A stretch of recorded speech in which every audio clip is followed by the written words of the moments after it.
안녕하세요, 디지털 건마디입니다. 귀엽죠?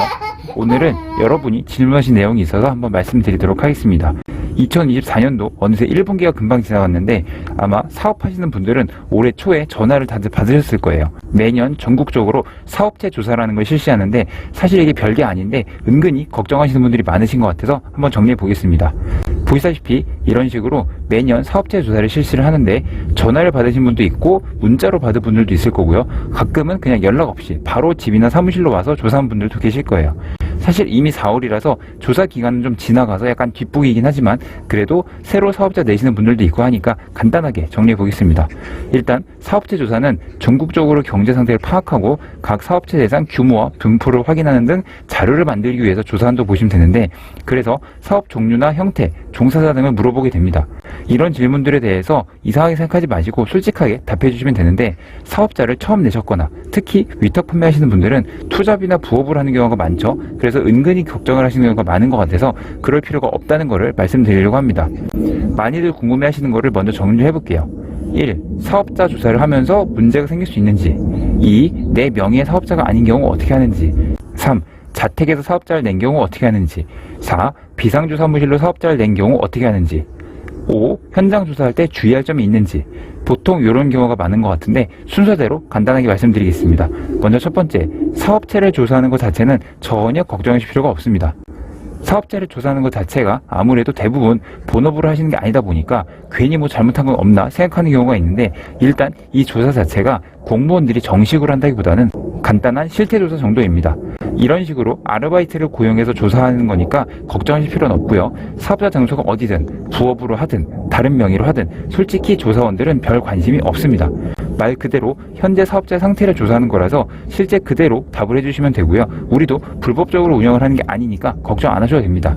참고로 사업자가 10개든 20개든 당연히 이것도 합법적인 거니까 그것도 걱정 안 하셔도 돼요. 그리고 두 번째, 내 명의의 사업자가 아닌 경우는 부모님의 명의일 수도 있고 자녀 명의일 수도 있는데 실제 명의인 사람이 전혀 사업을 모르고 내가 전부하는 경우가 많죠.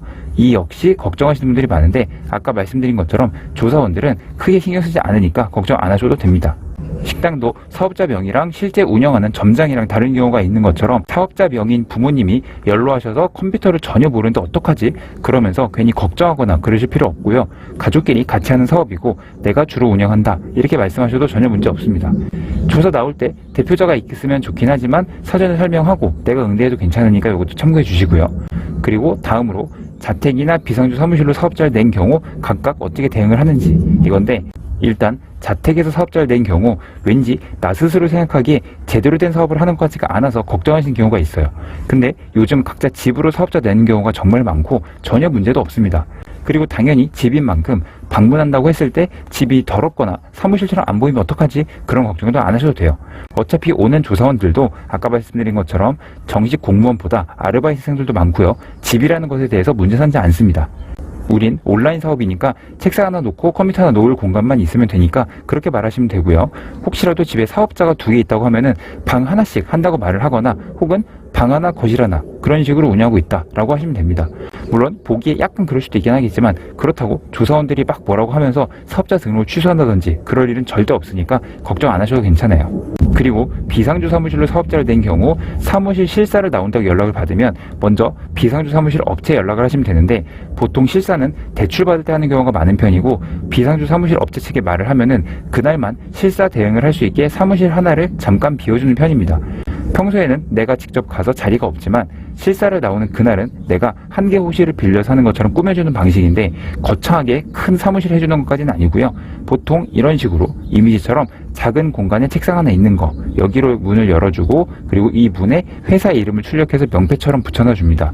그리고 조사원이나 은행 담당자가 오면은 나는 거기에 노트북 하나 놓고 이렇게 앉아서 일하는 것처럼 한 다음에 사진 하나 찍어서 증빙자료 제출, 이런 식으로 하는 방식이에요. 별거 없죠. 저도 예전에 사업자 초기에 비상주사무실 쓸 때 신용보증재단에서 3천만 원 빌려서 시작을 했는데 그렇게 몇 천만 원 대출을 받을 때도 담당자가 이렇게 약간 조악한 단칸 책상 공간만 있어도 인정을 해줍니다. 그리고 특히 요새는 공유 오피스 사용하는 게 워낙 보편화돼서 회사 운영하는 데도 전혀 흠이 되지 않아요. 대출 받을 때 실사 방문도 전혀 문제가 없는데 사업체 조사 정도로는 당연히 문제가 없으니까 편하게 생각하시면 됩니다. 이 정도 말씀드렸으면 사업체 조사가 진짜 별거 아니구나 라는 생각이 드실 텐데, 그래도 혹시 추가적으로 주의할 게 뭐가 있는지 몇 가지 정리해보면은, 일단 이 사업체 조사라는 게 심각한 게 아니니까 전화를 안 받거나 일부러 피하시거나 그러지 마세요. 죄진 게 아니니까 편하게 있는 대로 이야기하시면 됩니다. 그리고 다른 사람의 명의인데 그 사람이 해당 장소에 올 수 없다거나 뭔가 애로사항이 있으면 그것도 굳이 거짓말할 필요 없어요. 예를 들어서 20살 자녀 명의의 사업자거나 혹은 연로하신 80세 이상 부모님 명의이거나 해서 이게 약간 조금 걸리는 게 있더라도 그 자리에서 사업자 등으로 막 취소하거나 그럴 절대 없으니까 말 그대로 솔직하게 해당 사업자 되고 운영은 주로 내가 하고 있다, 그렇게 말하시면 됩니다. 오히려 변명을 하거나 다른 식으로 말하려고 하면은 그게 더 이상해지니까 사실대로 말씀하시면 돼요. 그리고 아까 말씀드린 것처럼 집이든 비상주 사무실이든 내가 그래도 사업자를 내고 일을 하는 곳이라고 하는 거니까 간단하게라도 책상 하나랑 컴퓨터 정도는 준비해 주시는 게 좋습니다. 아무리 온라인 판매 사업이라고 해도 그래도 방문 조사를 하는데 너무 아무런 준비 없이 그냥 안녕하세요 라고 이렇게 하긴 조금 그러니까 책상이랑 컴퓨터 정도, 이 정도는 준비를 해주면 좋으니까 참고해 주시면 좋겠습니다. 그리고 사업자가 엄청 많다거나 한 주소에 3개 이상이 등록되어 있거나 이런 경우 약간 특수한 경우가 있긴 하겠지만, 그래도 말씀드린 것처럼 너무 걱정 마시고 응대하셔도 큰 문제 없을 거니까 괜찮습니다. 자, 오늘은 사업체 조사 관련해서 말씀드렸는데, 대출 받을 때 실사받은 경험도 같이 말씀드린 것처럼 우리가 집이나 비상주 사무실 이런 곳에 사업자를 낸 게 전혀 문제가 있거나 그런 게 아니니까 편하게 생각하시면 좋을 것 같아요. 저도 사업자가 10개인데 전국 각지에 퍼져 있고 서울에 대부분 있긴 하지만 부산에도 3개나 가지고 있습니다. 요즘은 비상주 사무실이 시스템이 워낙 잘 돼 있어서 사업자 늘리는 것도 어렵지 않으니까 편하게 운영해 주면 좋을 것 같아요. 오늘은 가벼운 주제로 말씀드렸는데 조금이라도 도움이 되셨으면 좋겠습니다. 그럼 이만 영상 마치도록 하겠습니다. 감사합니다. 안녕히 계세요.